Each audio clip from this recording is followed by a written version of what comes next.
Tom's mind was made up now. He was gloomy and desperate. He was a forsaken, friendless boy, he said. Nobody loved him. When they found out what they had driven him to, perhaps they would be sorry. He had tried to do right and get along, but they would not let him. Since nothing would do them but to get rid of him, let it be so. And let them blame him for the consequences. Why shouldn't they? What right had the friendless to complain? Yes, they had forced him to it at last. He would lead a life of crime. There was no choice.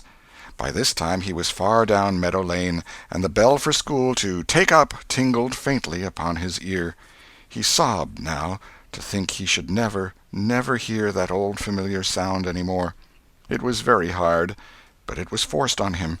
Since he was driven out into the cold world, he must submit. But he forgave them.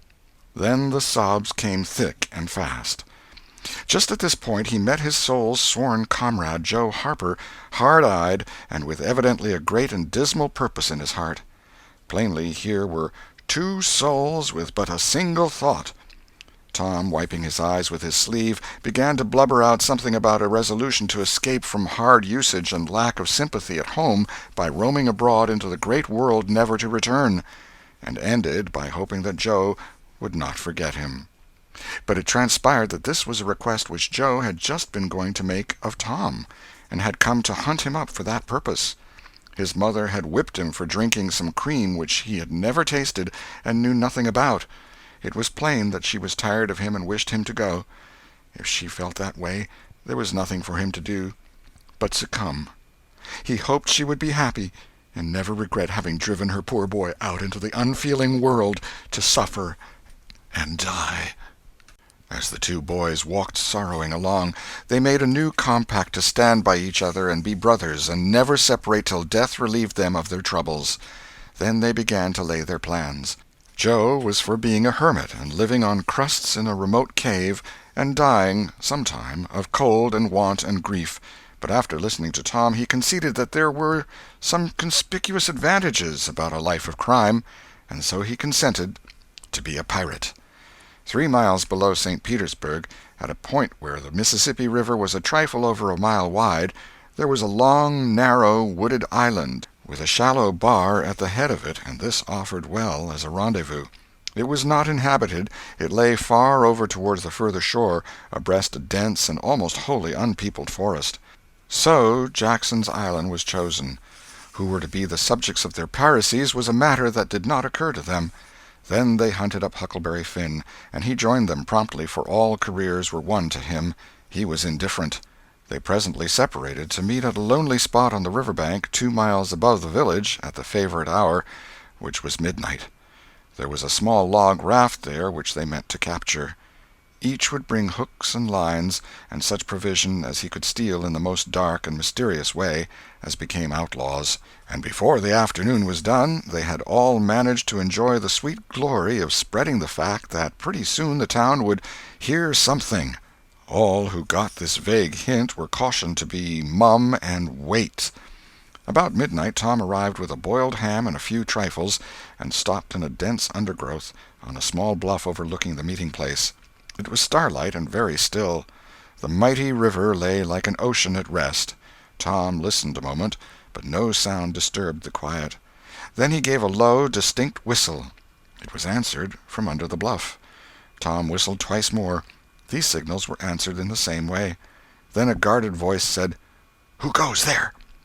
"Tom Sawyer, the Black Avenger of the Spanish Main. Name your names." "Huck Finn, the Red-Handed, and Joe Harper, the Terror of the Seas." Tom had furnished these titles from his favorite literature. "'Tis well. Give the countersign." 2 hoarse whispers delivered the same awful word simultaneously to the brooding night. "Blood!"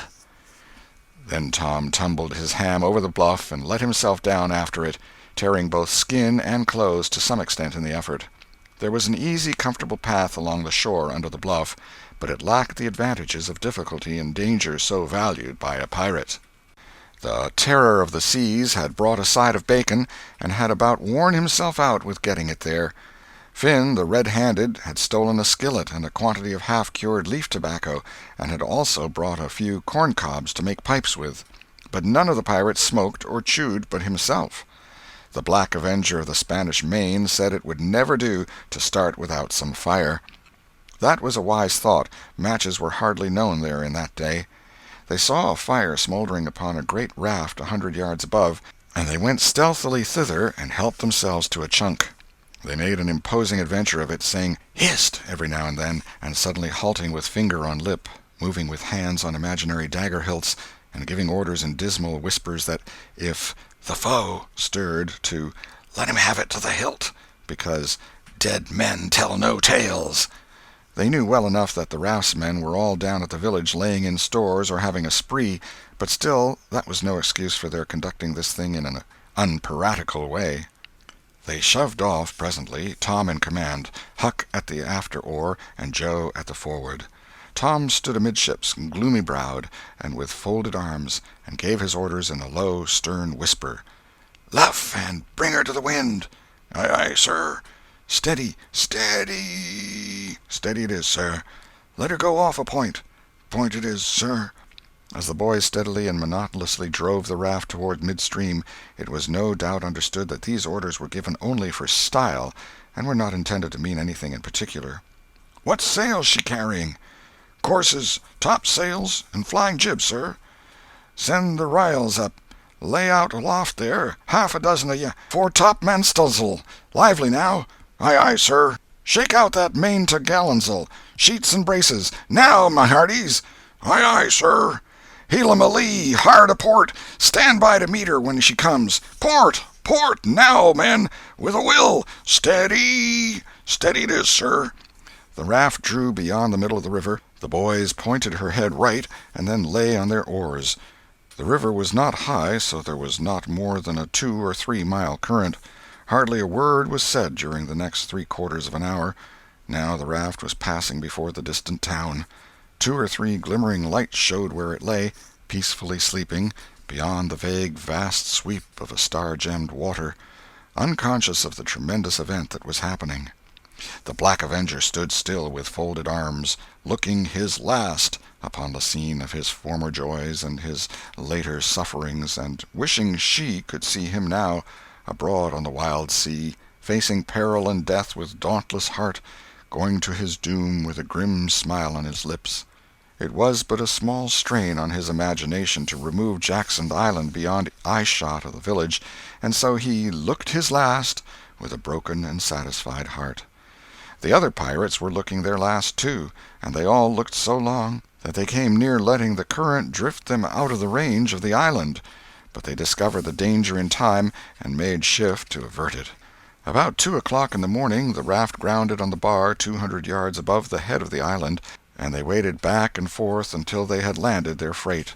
Part of the little raft's belongings consisted of an old sail, and this they spread over a nook in the bushes for a tent to shelter their provisions, but they themselves would sleep in the open air in good weather, as became outlaws.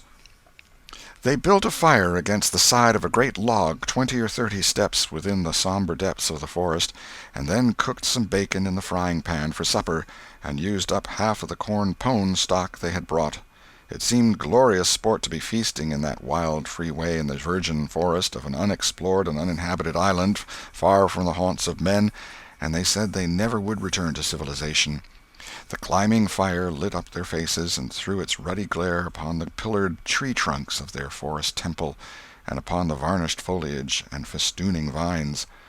When the last crisp slice of bacon was gone, and the last allowance of corn-pone devoured, the boys stretched themselves out on the grass, filled with contentment. They could have found a cooler place, but they would not deny themselves such a romantic feature as the roasting campfire. "Ain't it gay?" said Joe. "It's nuts," said Tom. "What would the boys say if they could see us?" "Say? Well, they'd just die to be here. Hey, Hucky?" "I reckon so," said Huckleberry. "Anyways, I'm suited. I don't want nothing better'n this. I don't ever get enough to eat, generally, and here they can't come and pick at a feller and bully-rag him so." "It's just the life for me," said Tom. "You don't have to get up mornings, and you don't have to go to school and wash and all that blame foolishness. You see, a pirate don't have to do anything, Joe, when he's ashore, but a hermit, He has to be a-praying considerable, and then he don't have any fun, anyway, all by himself that way."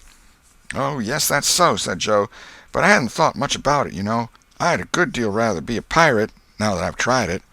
"You see," said Tom, "people don't go much on hermits nowadays, like they used to in the old times, but a pirate's always respected. And a hermit's got to sleep on the hardest place he can find, and put sackcloth and ashes on his head, and stand out in the rain, and—" "What does he put sackcloth and ashes on his head for?" inquired Huck. "I don't know, but they's got to do it. Hermits always do. You'd have to do that if you was a hermit." "Derned if I would," said Huck. "Well, what would you do?" "I don't know, but I wouldn't do that." "Why, Huck, you'd have to. How'd you get around it?" "Why, I just wouldn't stand it. I'd run away." "Run away? Well, you would be a nice old slouch of a hermit. You'd be a disgrace." The red-handed made no response, being better employed. He had finished gouging out a cob, and now he fitted a weed stem to it, loaded it with tobacco, and was pressing a coal to the charge and blowing a cloud of fragrant smoke. He was in the full bloom of luxurious contentment. The other pirates envied him this majestic vice, and secretly resolved to acquire it shortly. Presently Huck said, "What does pirates have to do?"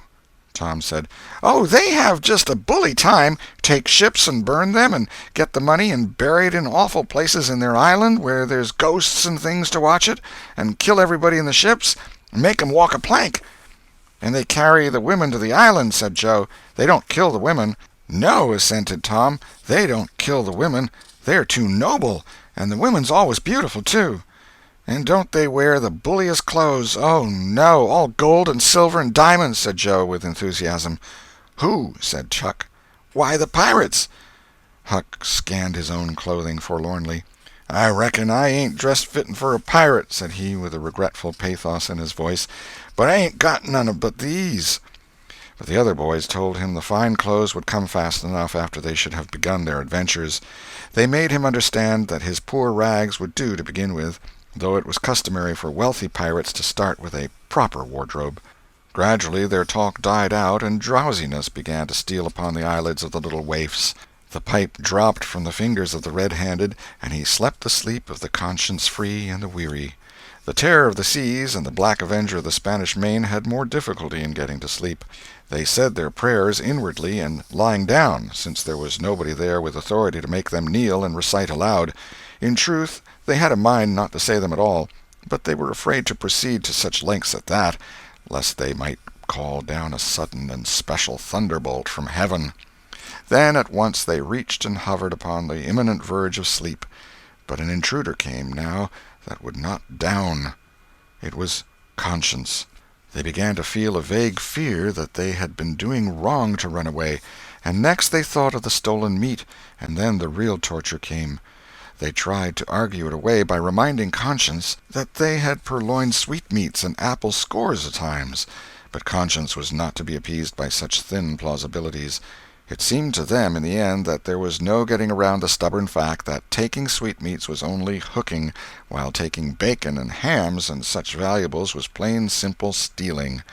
And there was a command against that in the Bible. So they inwardly resolved that so long as they remained in the business, their piracies should not again be sullied with the crime of stealing. Then conscience granted a truce, and these curiously inconsistent pirates fell peacefully to sleep. End of chapter 13.